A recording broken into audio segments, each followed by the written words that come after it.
What up, guys? This is Cheevo, guys! back here again with another achievement guide. Today we're going to be focusing on Murder Diaries. This game was developed and published by EpiXR Games. The game does require that you complete all 16 levels. However, this game is very simple and to the point. It's very much like Airy and the Life of Fly games that they make. You basically just gotta fly around and go through all of the rings in the level to complete a level. Again, the game has 16 levels. It's only going to take about an hour to complete all 16. If you want the shortest path, I recommend watching my video so you can get it done in about an hour rather than about an hour and 20 minutes or an hour and a half. Other than that, I'll have a link down in the description below if you're interested in picking it up. This one's $9.99. I'd say it's a little overpriced. You may want to wait for a sale, but if you're interested in picking it up right now, again, I'll have a link down in the description below. But again, if you're interested in getting this 1000G, it's going to take you about an hour, maybe an hour and 10 minutes with a guide. I went ahead and speeded up my gameplay by 5% just to make it a little bit faster, and that way, you know, my footage can be a little bit ahead of you guys and you guys can hopefully follow along easily. Other than that, I'm going to go ahead and end the commentary right here as no more commentary is needed. But as always, I appreciate you guys tuning in. If you enjoyed this video, please leave a comment and don't forget to like and subscribe.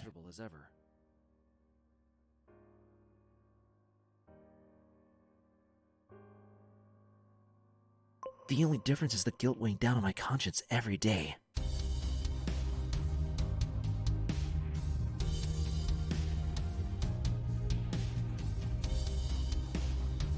While I have yet to truly regret what I did, I hope that by writing this down for someone to see after I die, I can somehow ease this tension inside me.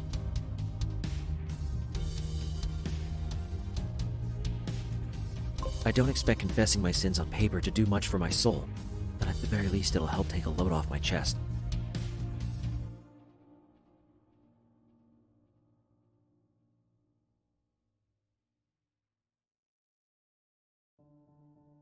Maybe help me sleep a little better at night, because these nights, it's not just the gunshots outside my room keeping me awake.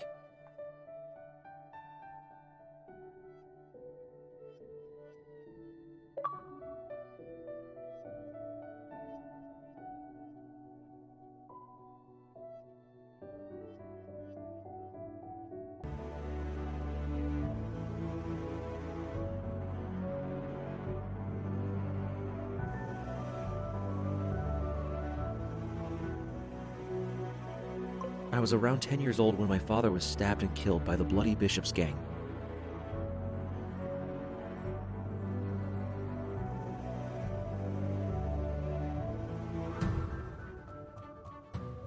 Talk to anybody who knew him, and they'll tell you that he wasn't a perfect person.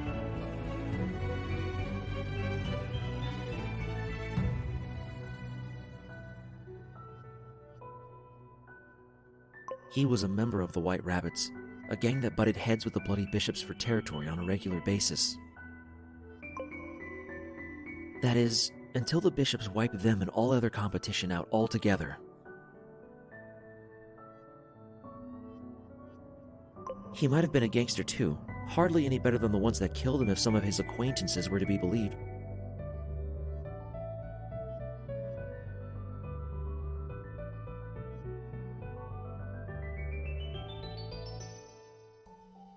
But he was still my father.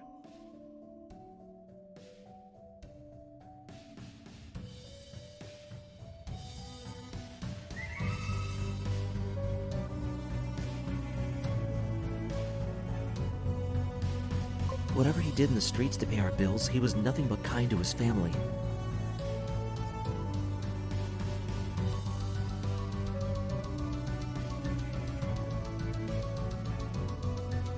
My mother loved him.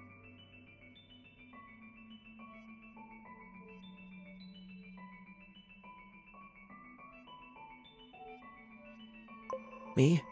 I was just grateful that I had a father who cared for me, while most people I knew had fathers who walked out on them at birth.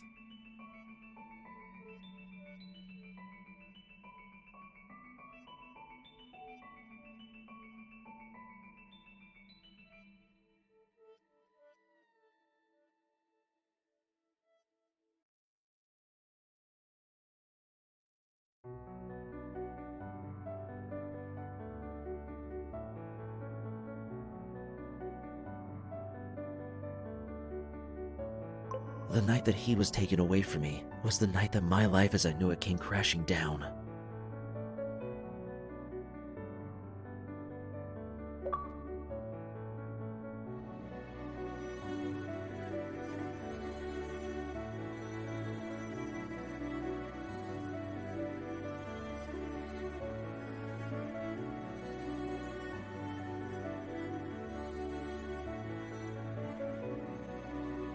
I was there when it happened.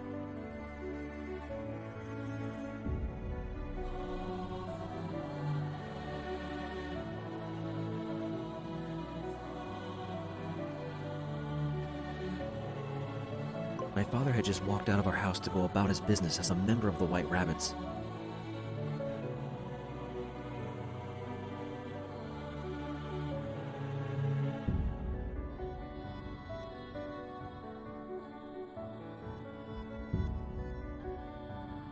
I still don't know exactly his job was in the gang, but I could make an educated guess.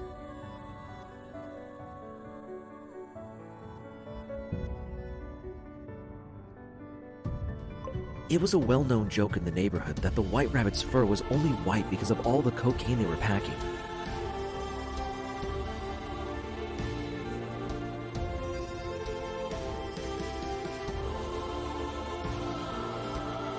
He was dressed in his gang color that day, presumably to announce to everyone around him to not fuck with him, or risk invoking the wrath of the White Rabbits.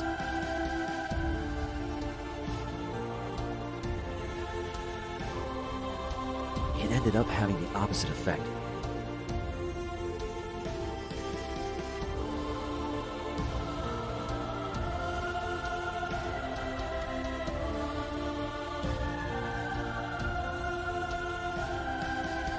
His pristine white jacket, his symbol of allegiance to his gang, was dyed red when a member of the Bloody Bishops ran up and stabbed him in the chest.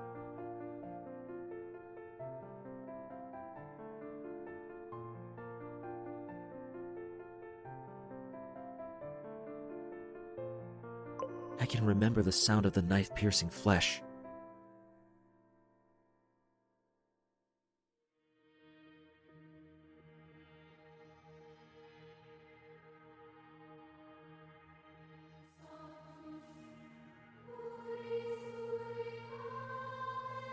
My father screamed of surprise.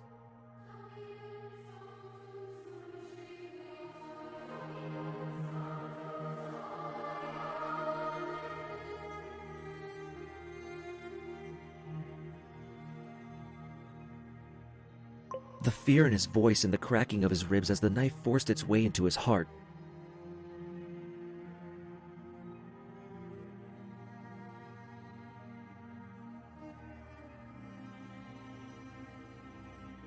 His attacker kept stabbing his already collapsed body over and over again.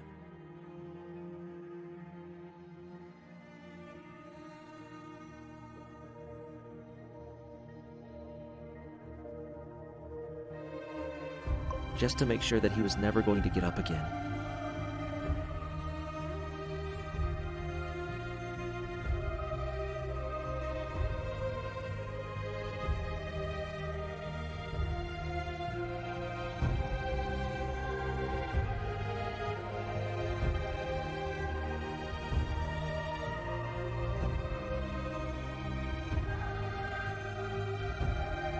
I can only pray that he was already dead by the first stab, and that I only imagine the sounds of gurgling that I heard that day.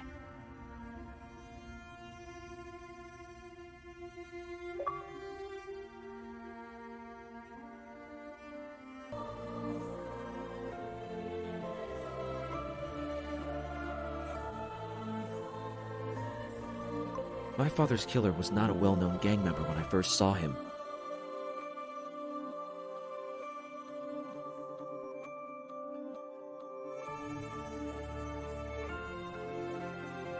He was little more than another hoodlum from the Bloody Bishops who killed a man from a rival gang just to boost his street cred. But I burned the image of his face into my mind.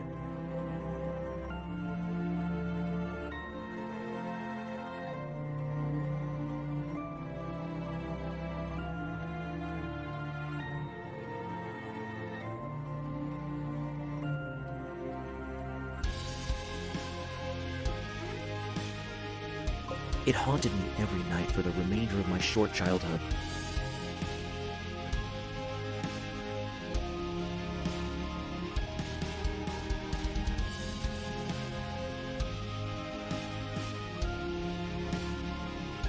After my father's death, my mother fell into depression.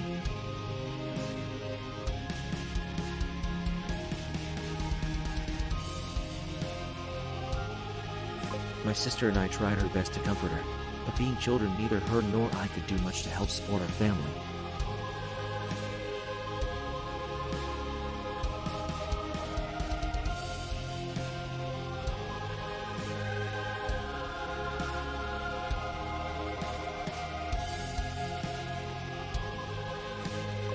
My older brother, driven by rage and grief, joined the White Rabbits in an attempt to continue our father's legacy.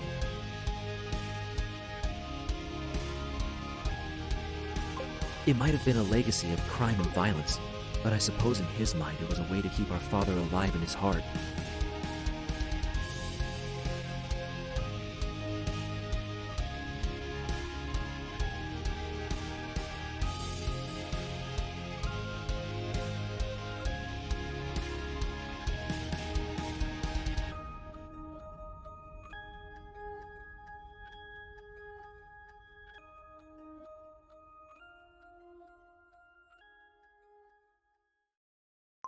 He died in the same gang war that wiped out all competition for the Bloody Bishops, shot in the neck in the middle of a firefight, and left to bleed out on the cold concrete ground by ally and enemy alike.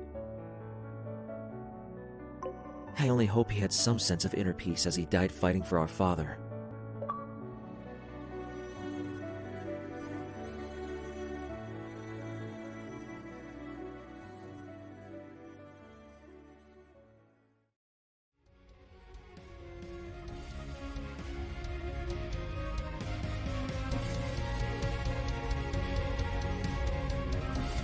My mother was devastated after my father died, but she broke entirely when my older brother joined him.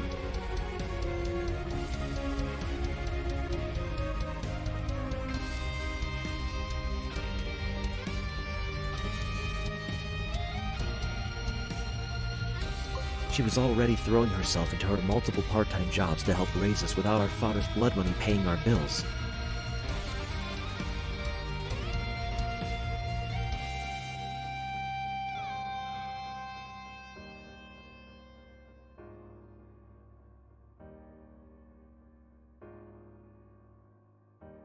When my brother died, she hardly ever came home sober anymore.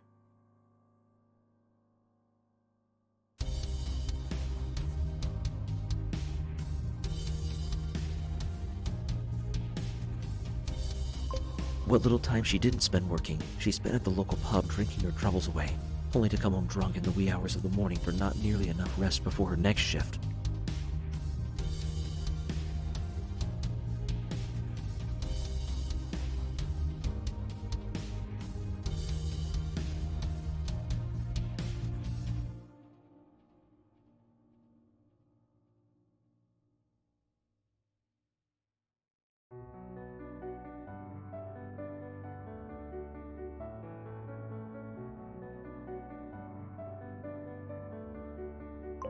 Because of that, I had to take over caring for my little sister, Natalie.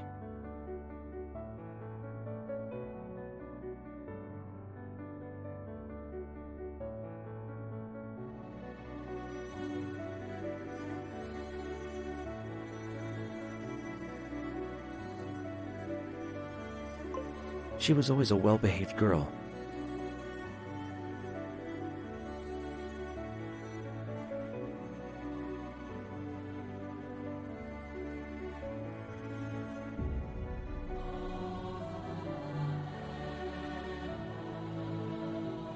The most precious little thing in the world, not to mention unusually optimistic.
I swear, you could throw shit at her face, and she'd use it as fertilizer for a flower to give to you.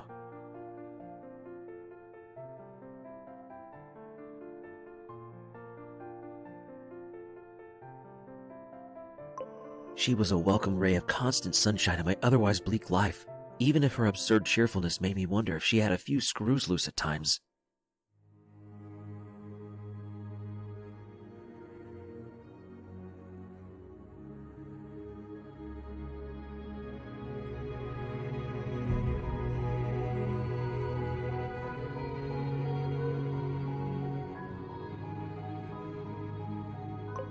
I practically raised her with help from our absent mother's money after the deaths in our family.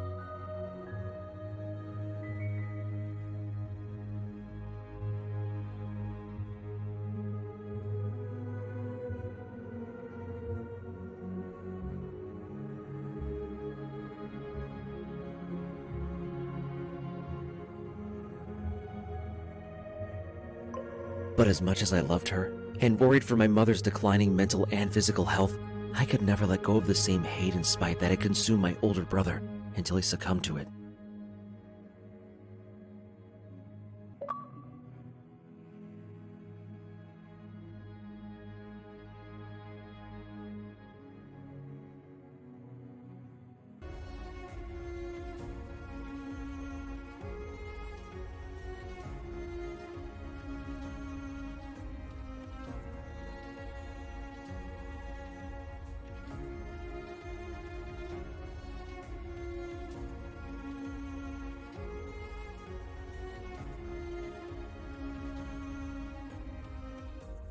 Since my brother couldn't carry out vengeance for our father, I decided to continue his work.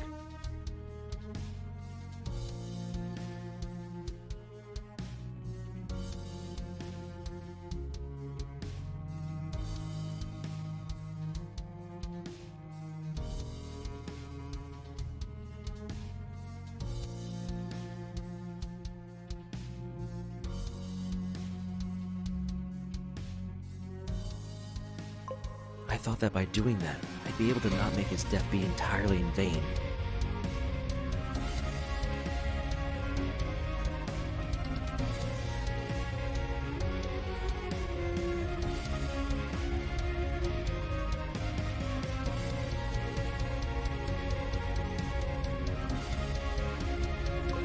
I was a lot more exact with vengeance than my brother was, though.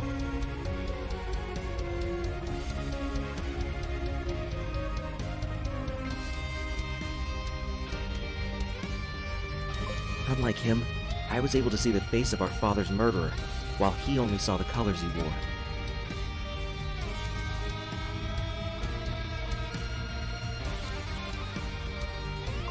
So when I spotted my father's killer years later swaggering around the neighborhood one day wearing the Bloody Bishop's red colors, I started planning.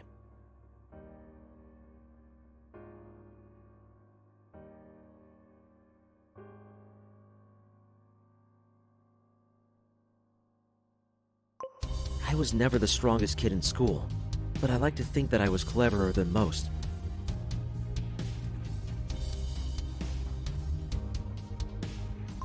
Being a bit, well, quite a bit on the short side, I also didn't stand out, no matter where I was.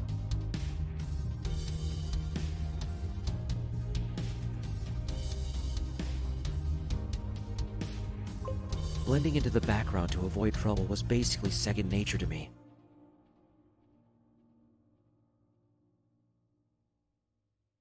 For once in my life, I was glad that I looked so unremarkable.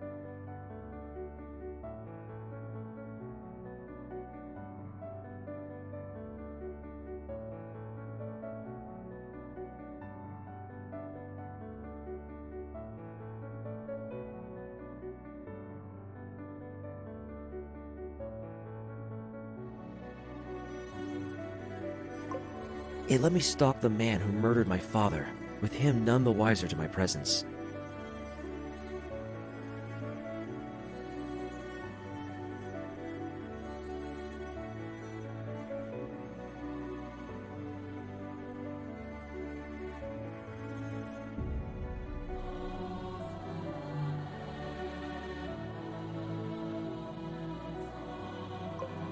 He seemed to be on the young side, barely into his 20s by the looks of it.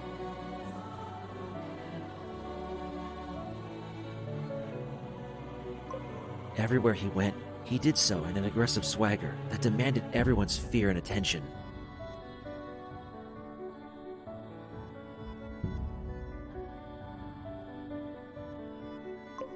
I can only assume that he was only a teenager when he killed my father, not that that made him any less evil in my eyes.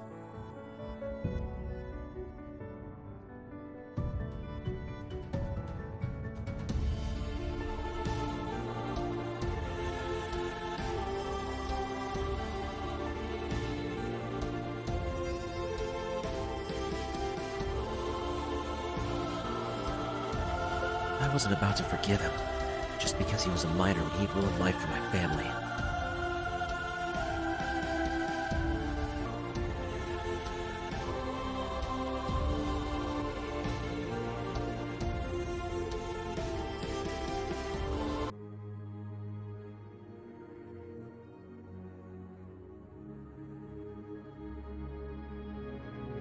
After stalking my father's murderer for weeks and memorizing his usual routes and routines, I finally learned his name, Sam Tenshanks Smith. Yeah, I was a bit confused about the nickname too at first. Then I overheard him bragging to some mates about the story that earned him that prestigious title. According to him, he got the nickname after he stabbed a senior member of a rival gang 10 times when he was only 15.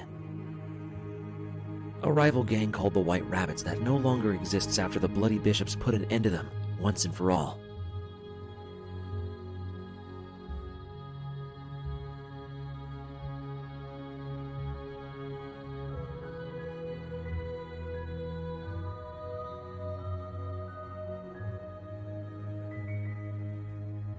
He even claimed that he was part of the final firefight.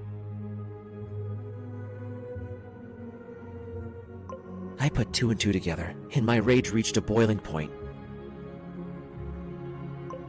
That senior gang member he seemed so proud of killing was my father.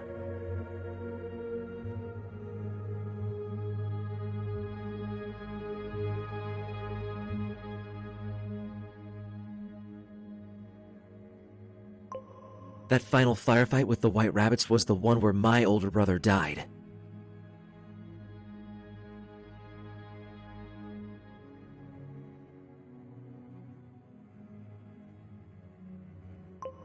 And although the exact details of my father's murder have faded over the years, I knew for a fact that the bastard stabbed him way more than just 10 times.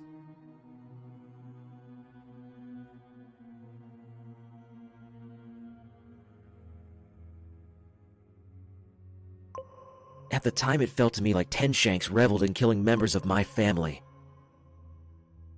But deep down, I knew he was just some punk who killed for the glory he got from it. A simple-minded mad dog that the Bloody Bishops pat on the head every time he's sent out to kill their enemies.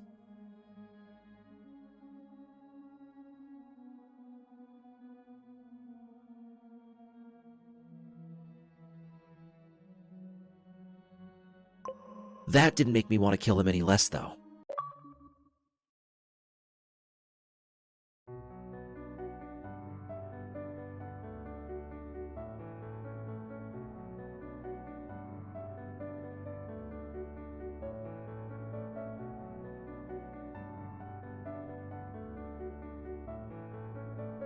I waited until I knew all of Sam's little habits by heart before striking.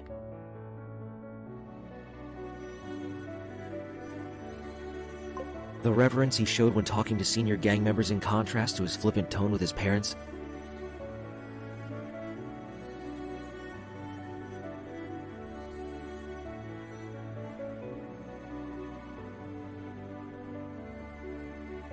The favorite shows he'd always make time for to watch at home every week.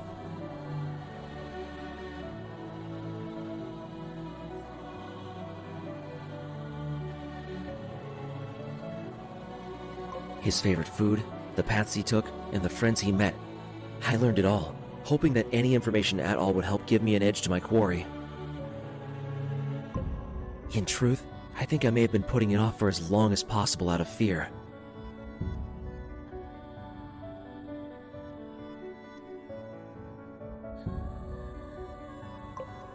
I'd never even been in a fight before, yet here I was planning to commit premeditated murder.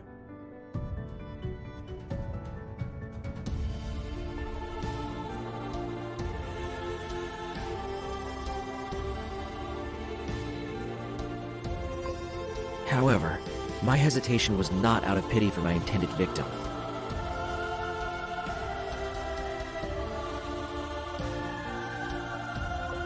Had I been given the opportunity to do so without consequence, I would have jumped at the chance to kill him.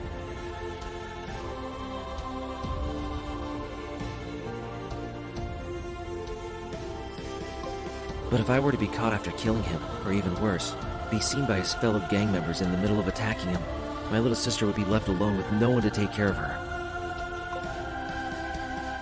Our mother sure as hell wouldn't have been able to.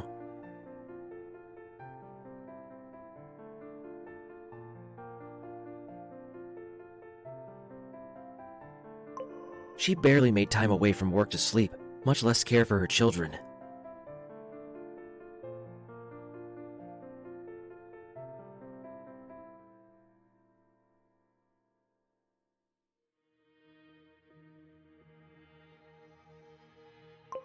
I don't blame her for it, but it meant that taking care of Natalie was entirely on my shoulders.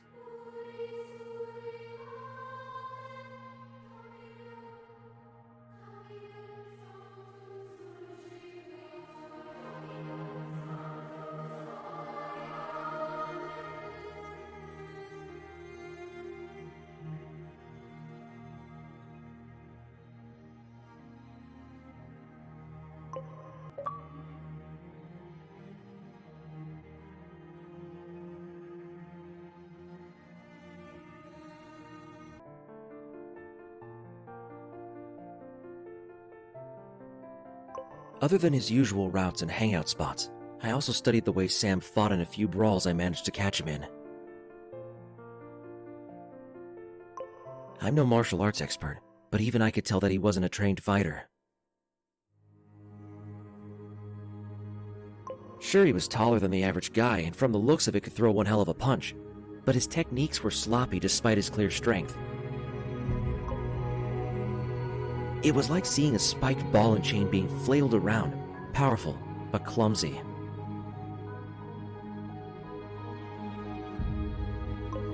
He always starts fights with a right hook that he puts all of his strength in, presumably in hopes of finishing the fight in a single punch.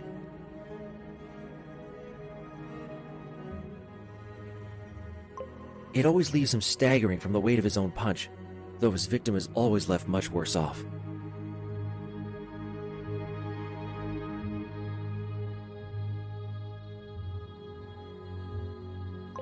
9 times out of 10, if he misses his punch, then the person he's fighting has a chance to counterattack with a punch or a kick of their own.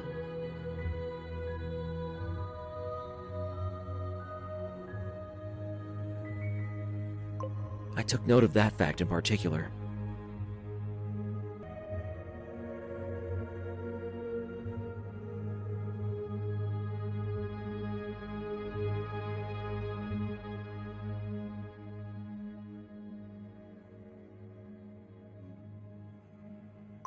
I'm no fighter.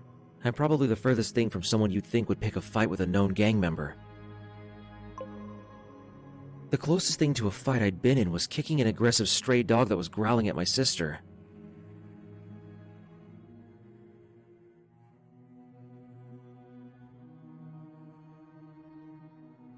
But in this case, I wasn't looking for a fight with Sam.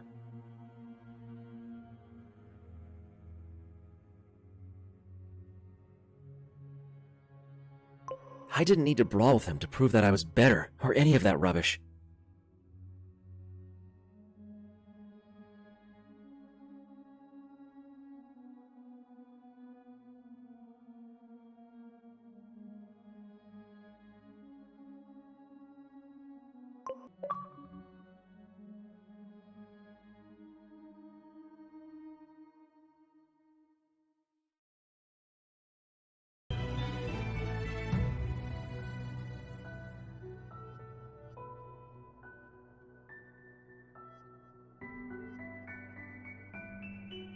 One of Sam's most frequented spots at night was the local burger joint.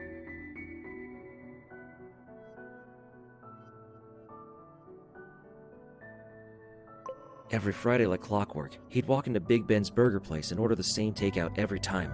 A double cheeseburger with fries, Coke, and special sauce. I found it a bit weird at first.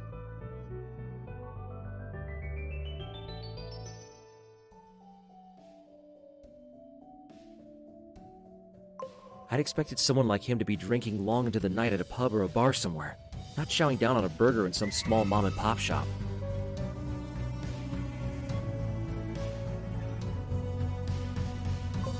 So I did a little more digging and started staking out the burger joint every Friday, thinking that he must have had some ulterior motive to frequenting the place.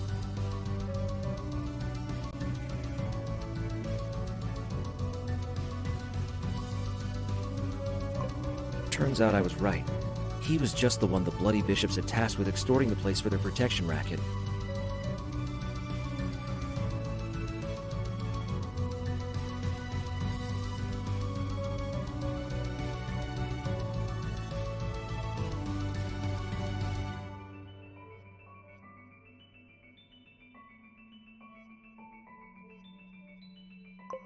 That special sauce he loved to order so much was really just $500 tucked under the food in the brown delivery bag.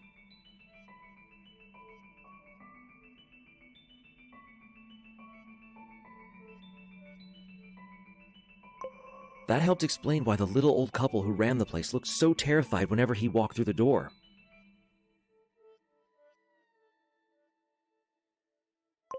On days when he was feeling especially dickish, he'd even mess with some of the sit-down customers before he left, flipping over their drinks, feeling up women's skirts, stealing food even though he already got some for free, that sort of thing. As if I needed any more justification for killing him.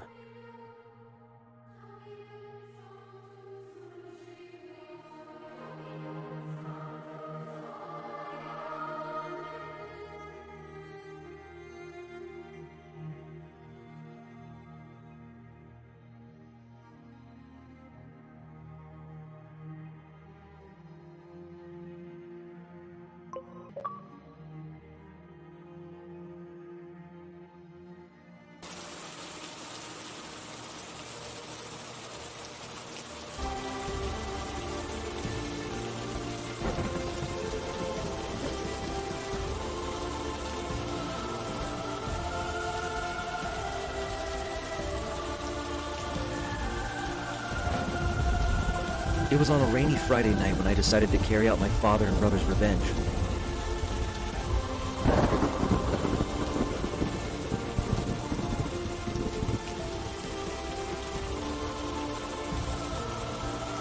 The sky was pouring as if it was mourning the life that was about to be taken that night, though I doubted that anyone shared its feelings.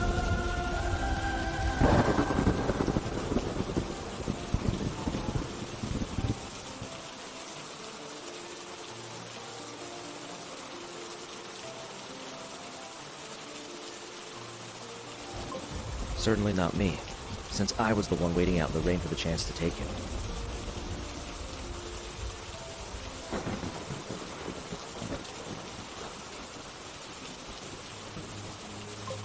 I'd waited so long for that moment.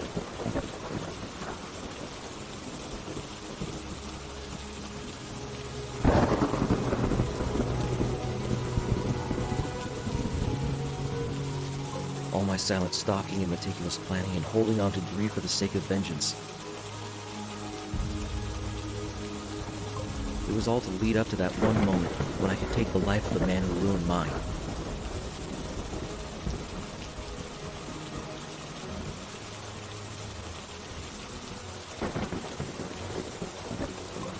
The heavy guilt I felt from all the lies I told Natalie whenever I stayed out late would be washed away alongside his blood in the rain.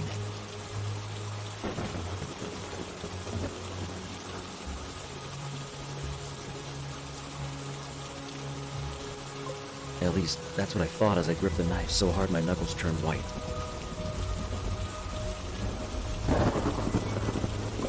I was convinced that I would never be able to find closure until I killed him with my own two hands.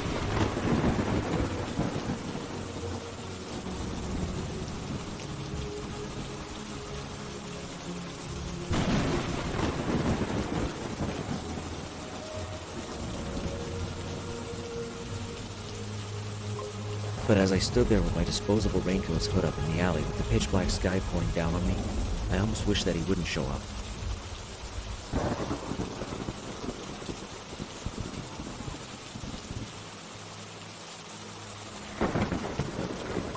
I knew for a fact that he would come passing by, just like any other day.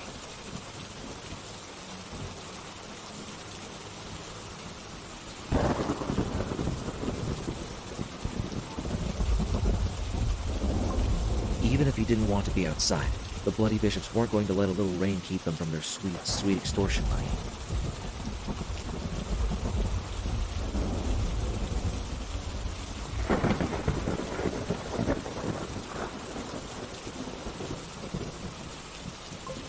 He had no choice but to go to Big Ben's Burger Place to pick up the money and pass through the alley where I was waiting to get back home.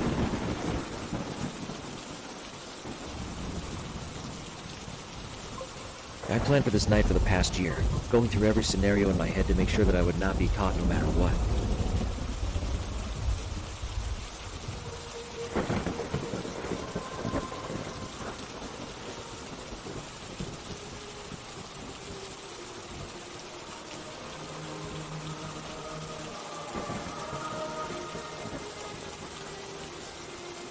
And yet when the time came to carry out my carefully laid out plan, I found myself hesitant to go through with it. However, it wasn't cowardice that held me back.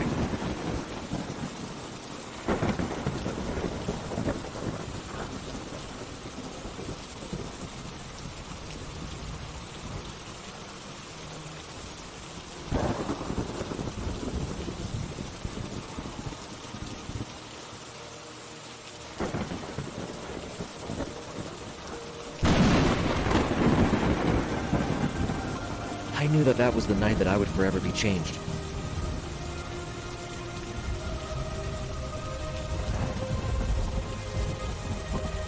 Even if nobody but me will ever know it, I would no longer be Jack Spencer, the kind older brother and dutiful son from that night on. The moment I plunged my knife into the very sort of scum that took my father and brother away from me, he turned my loving mother into the neglectful alcoholic she is now. How could I even look Natalie in the eye after that and still call myself a good role model for her? It took so much for me to convince myself that it was worth it, and even then, I remained unsure.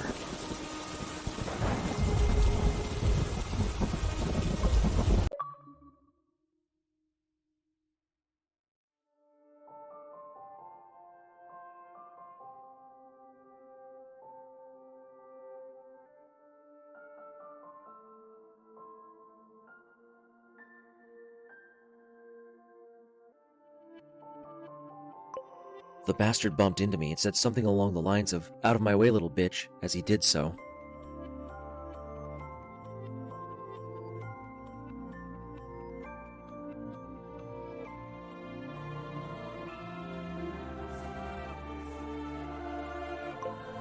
I got a crystal clear look at his face under the hood because of it.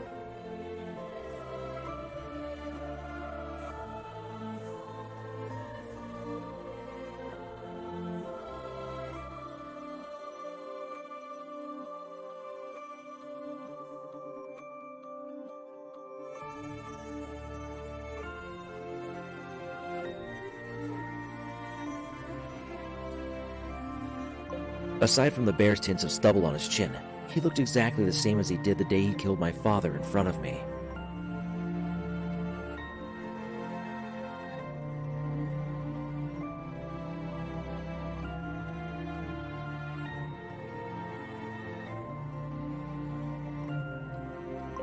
He must have been a little more than annoyed that he still had to go out in the heavy rain to collect money for the gang like the good little dog he was playing fetch for his master.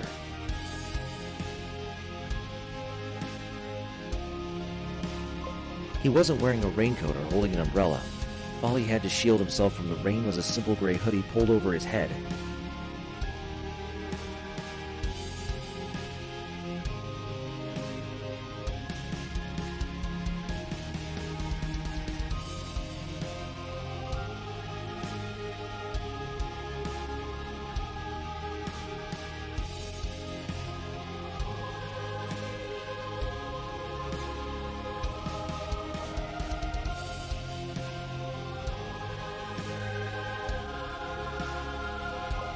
I guess that he must not have looked into the weather forecast for the area, like I did in preparation.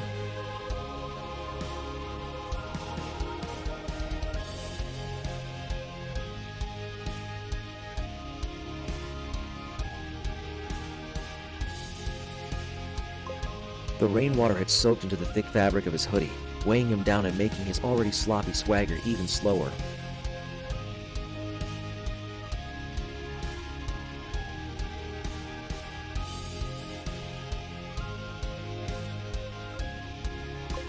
His sagging trousers, which he already wore way lower than should be practical, were now like wet weighted shackles around his ankles.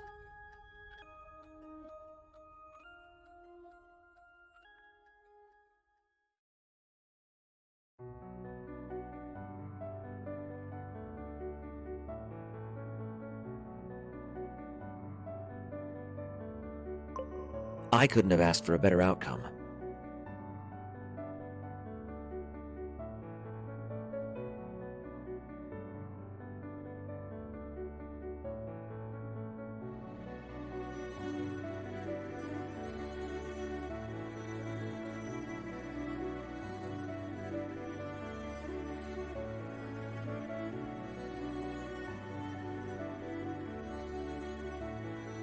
I waited until he had his back to me.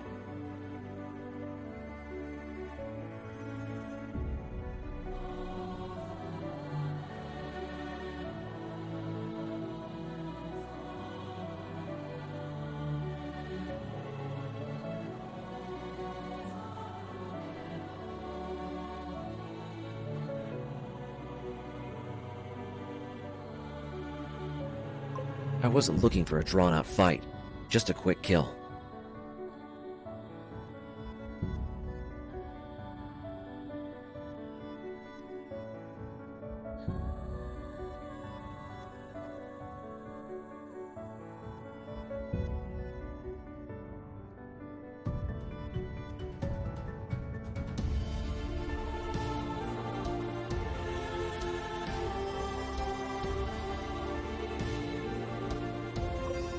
I thought that if I was lucky, I'd be able to take him out in one fell swoop by stabbing him in the back.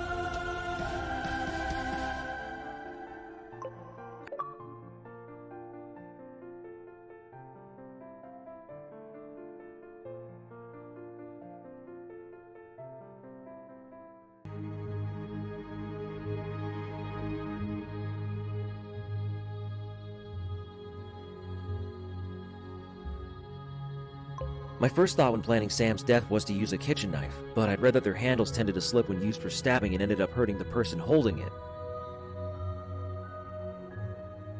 The last thing I needed was my DNA on Sam's corpse, so I opted to use an old combat knife I bought for $2 at a garage sale in a different part of the city instead. Of course, I also wore gloves to make sure that I didn't leave my fingerprints anywhere near the crime scene.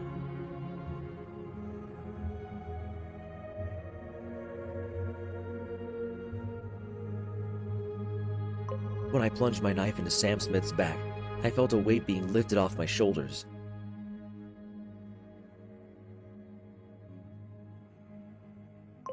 Then, the cracking of his spine at the tip of the knife.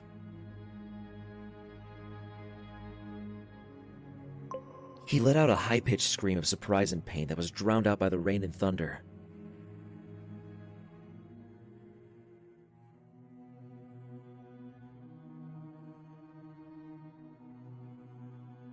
I was sure that he was already done for by the first stab.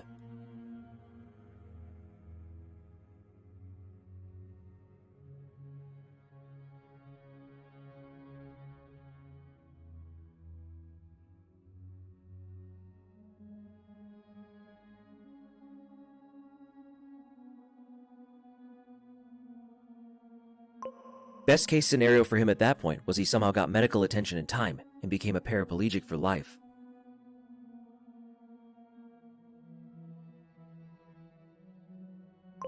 That wasn't enough for me, though.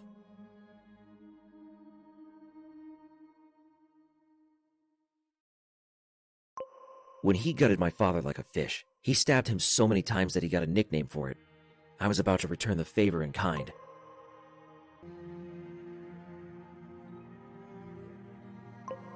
I lost count of how many times by the 10th stab.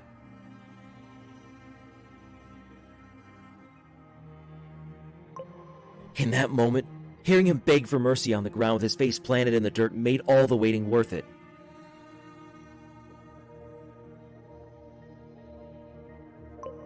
Though he couldn't see me with his hood now draped over his face, a part of me wanted him to know who I was before he died.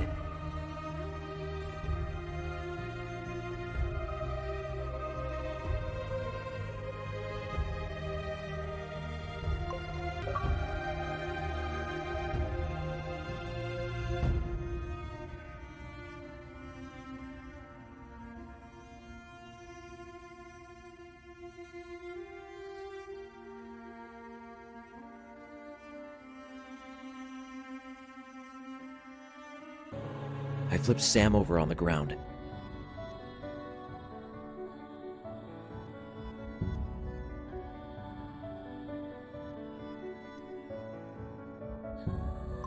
Blood poured from the holes on his back and drizzled down a nearby drain alongside the rain, erasing any evidence, exactly as I'd planned. I looked him in the eyes, wide with fear and confusion. I wasn't wearing any gang colors, just a plain clear raincoat splattered with blood and dripping with rainwater over nondescript clothes that any witness would have had a hard time remembering.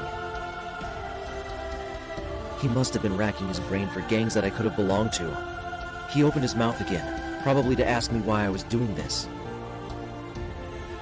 I slashed him across the throat before he could get a word out, but I gave him an answer anyways.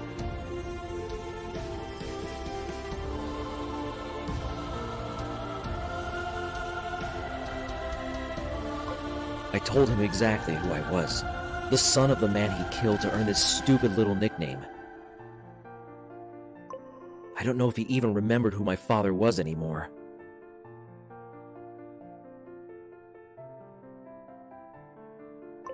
That didn't really matter anymore, though. He wouldn't have been able to give an answer while choking on his own blood. I watched as the life faded from his eyes.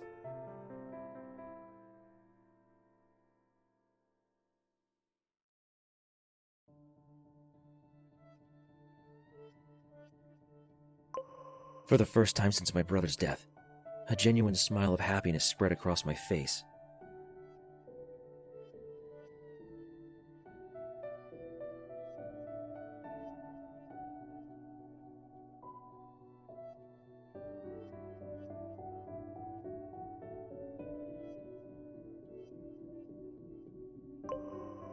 It was the last thing Sam Ten Shanks Smith saw before I sent him to hell with one last stab to the eye.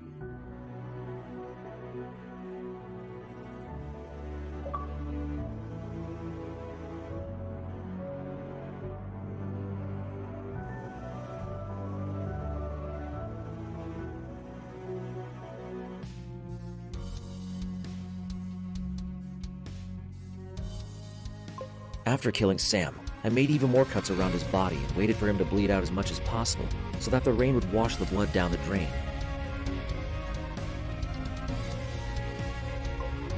I knew that nobody would come around the alleyway. Sam himself chose to use the alleyway as his usual route because people hardly ever came by, making it less likely that anyone would see him while he was carrying his extortion money. Once most of the blood had been drained from his corpse, I dragged him over to a nearby dumpster and threw him inside.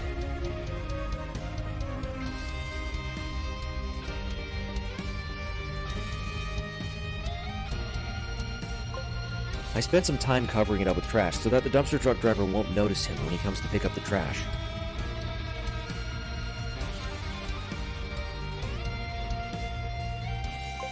I also threw the knife I used to kill him down the drain to be forever lost in the sewers.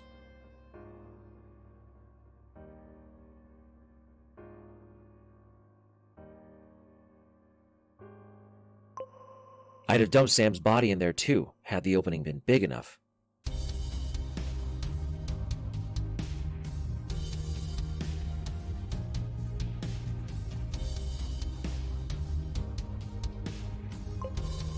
I then washed off the blood from my raincoat with the rain, pocketed it, and used a collapsible umbrella to make my way home.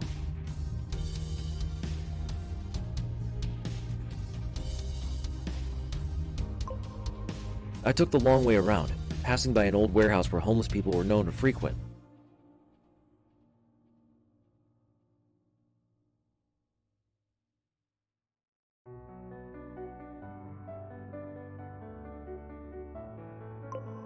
As expected, there was no one there at night.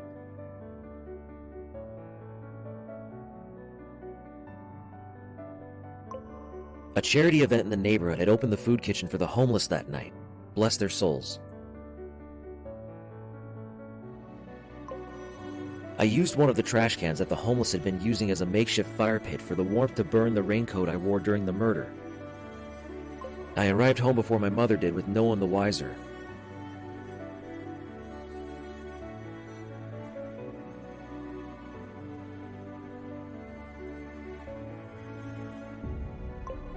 I was happy that I could finally go back to just living my life now that Sam was dead, but when Natalie welcomed me back home with a smile, I felt something else well up inside me.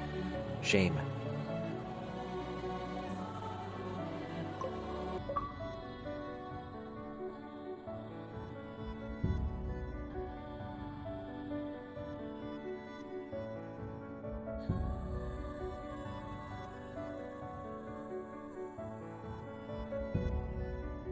I've been living a lie since that day.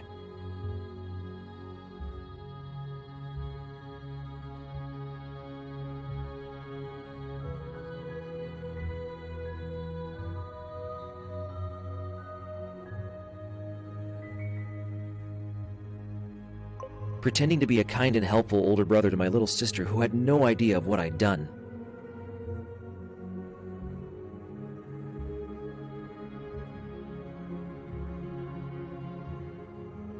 The worst part, despite my feelings of guilt for lying to my sister, I've yet to regret killing Sam Smith.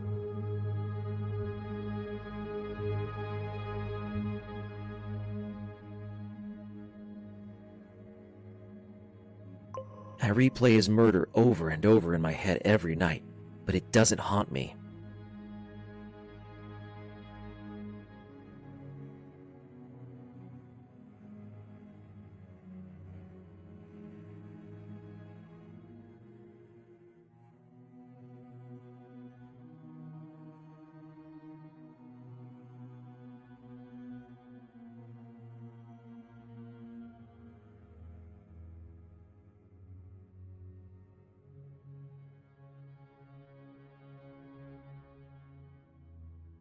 I miss it.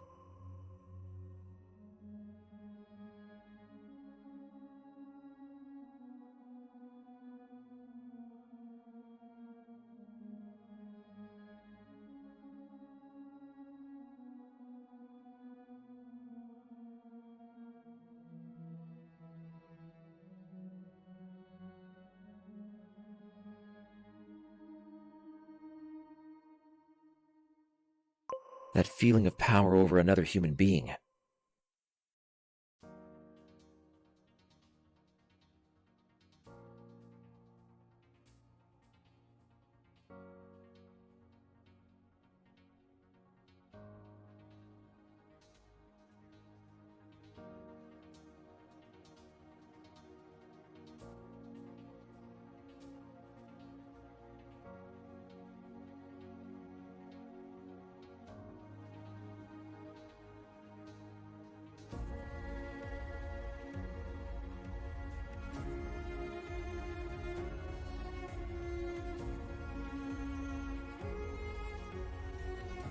The indescribable satisfaction of a carefully laid out plan carried out to perfection.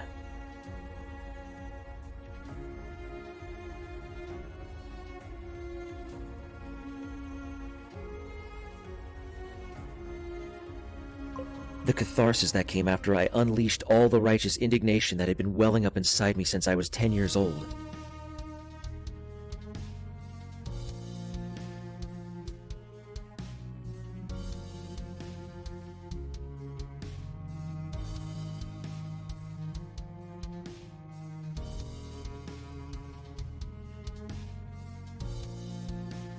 I want to feel it again,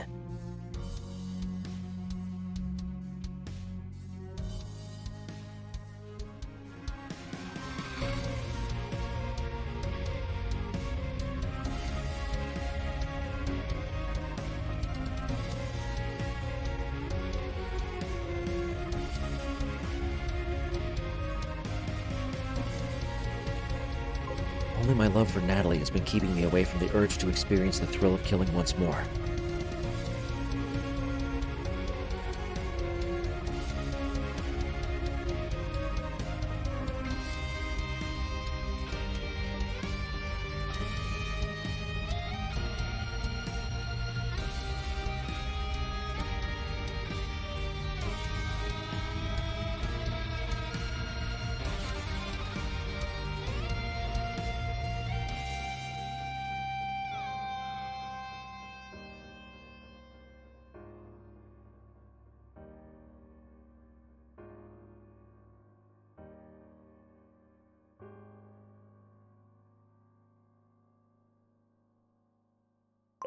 I can only pray it stays that way.